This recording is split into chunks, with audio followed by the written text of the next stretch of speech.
حضور نے تراویح کی نماز یا قیام اللیل نہ اسے فرض قرار دیا، نہ اس کے بعد جماعت کوئی اہتمام کیا مستقل، صرف 3 راتیں آپ نے جماعت کروائی ہے، اس میں 8 رکعتیں آپ نے پڑھی ہیں کہ جو آپ کا معمول تھا تہجد کا وہ پڑھی، اور تہجد کے وقت ہی جماعت کرائی ہے۔ یہ ہے وہ حدیث۔ اس کے علاوہ کسی نماز تراویح جو ہے جو ہم پڑھتے ہیں 20 رکعتیں عشاء کے ساتھ متصل، اس کا کوئی ذکر نہ دور نبوی میں ہے نہ دور صدیق اکبر میں ہے۔ یہ دور حضرت عمر کی خلافت میں ہوا ہے، اور ہم نہیں کہہ سکتے کتنے سال کے بعد ہوا ہے۔ حضرت عمر رضی اللہ تعالیٰ عنہ کی خلافت کا دور جو ہے وہ تو 10 برس ہے، ہو سکتا ہے 5 برس کے بعد ہوا ہو، 6 برس کے بعد ہوا ہو، 12 ہوا ہے ان کے عہد۔ حضرت عمر ایک مرتبہ مسجد میں داخل ہوئے، مسجد نبوی میں، تو دیکھا کہ کچھ لوگ 8 10 12 جو ہے وہ ایک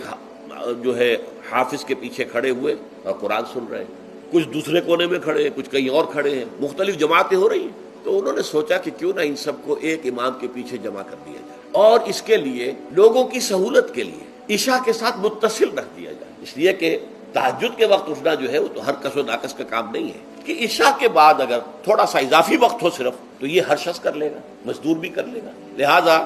آپ نے یہ نظام تجویز فرمایا کہ عشاء کے متصلاً بعد 20 رکعت نماز پڑھی جائے اور ایک امام کے پیچھے پڑھی جائے۔ یہ گویا کہ اجتہاد ہے حضرت عمر رضی اللہ تعالی عنہ۔ ہمارے ہاں اہل حدیث حضرات بھی در حقیقت حضرت عمر یا کسی اور خلیفہ راشد کے فعل کو وہ سمجھتے ہیں کہ یہ ایگزیکٹو آرڈرز ہیں، یہ ہمیشہ کے لیے نہیں ہے۔ حضرت عمر نے اپنے دور میں ایک نظام قائم کیا، ان کے دور کے لیے ٹھیک تھا، یہ ہمیشہ کے لیے نہیں۔ ہمیشہ کے لیے وہ 8 ہی رکعتوں کے قائل ہیں، وہ تہجد والے، لیکن اس میں بہرحال انہوں نے بھی خود یہ اضافہ کیا ہے کہ وہ 8 رکعتیں وہ عشاء کے ساتھ متصل پڑھتے ہیں، تہجد کے وقت تو نہیں پڑھتے۔ اور حضور نے تو صرف 3 رکعت کرائی تھی جماعت، وہ لوگ 30 دن یا 29 دن پڑھ رہے ہیں، تو اضافہ تو انہوں نے بھی کر دیا، تو نظام میں تبدیلی تو ہو گئی۔ لیکن اہل سنت جو کہلاتے ہیں، ہمارے جو 4 جو ہیں، جو ہمارے مسلک ہیں، حنفی، مالکی، شافعی، حنبلی، ان کا اتفاق ہے اس پر، کیونکہ ان کے سامنے اصول یہ ہے کہ حضور نے فرمایا علیکم بسنتی وسنت الخلفاء الراشدین المہدیین، تم پر لازم ہے کہ میری سنت کو پکڑو